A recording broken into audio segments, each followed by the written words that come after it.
So the final part of this section, I know finally, is about classroom management, and it's an important topic because every teacher knows when there's ineffective classroom management, very little learning takes place. For me, when I first started supplying, I had wished that I was taller, that I was tougher, that I was more muscular, and that I was tougher looking and meaner and colder. And you know what they say, that especially for a beginning teacher, for the first week of school, never smile. But that's not who I am. And luckily, I've come to realize that there's more to power and influence than just simply through intimidation. And I think that's important, especially nowadays with teenagers having so much will and having so much say in terms of what they want and what they don't want, that really an excellent teacher is someone who's able to teach in such a way that the students want to listen to you, they want to be quiet, and they want to do the work for you. There are a few things that I've learned that I would like to share with you today. First and foremost, I think it's so important to simply go in there and not act like a teacher, but be the teacher.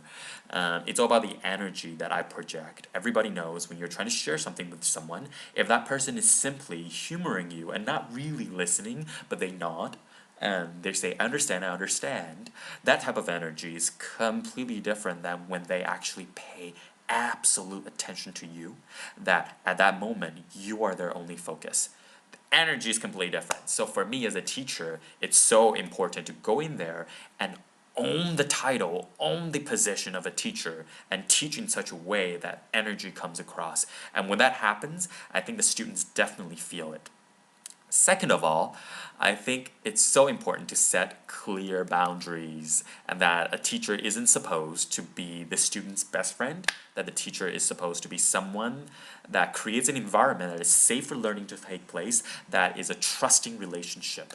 And how does that happen? It's through setting clear boundaries of what is right, what is acceptable, what is not acceptable, so the students know exactly what is expected of them. I can tell you this, when I do supply work, I find that students have an unnatural connection to their cell phones. Everybody's on their phones doing like texting and calling and so many apps that they're using, and that I found that simply by saying this, the number of incidences of people using cell phones has gone down dramatically. I would simply say the expectation I have for you is to focus on the work given to you by your teacher, and that any use of cell phones that does not pertain to that work will not happen. Simply by saying that a number of times I've caught students using cell phones for other reasons besides the work has gone down dramatically. So setting clear boundaries, important. Third and finally, the most important one of all, and I think every teacher would agree with this one, is that we need to respect the students. And I found that when I respect the students, I give them no reason to disrespect me. And it's almost like when you disrespect them, then that's when they have reason and cause to disrespect you back. And going hand in hand with that, it really is the importance of creating an environment that is not punitive. That because when you start punishing people, that's disrespectful. But an environment that is corrective, so focuses on correction, and that is supportive of that correction. And a really quick example that I would share with you is that some teachers, and I had teachers growing up that did this, when a student's talking, some teachers go like this, "Hey, be quiet, please." Or they could say, "Hey, shut up." That's kind of strong. But I found that this is so useful. When someone is talking, I could say, "No, when you're talking, I cannot do my job."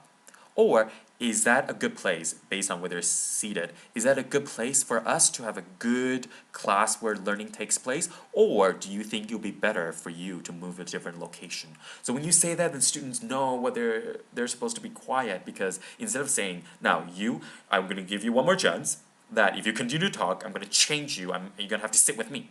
Right? So it's all about shifting the focus from it being as a punishment to creating an environment where learning takes place. So those are the three major things I have learned. But really, it's still hard for me to go into a classroom where it's completely out of control, where they're rowdy and they don't want to listen to you at all.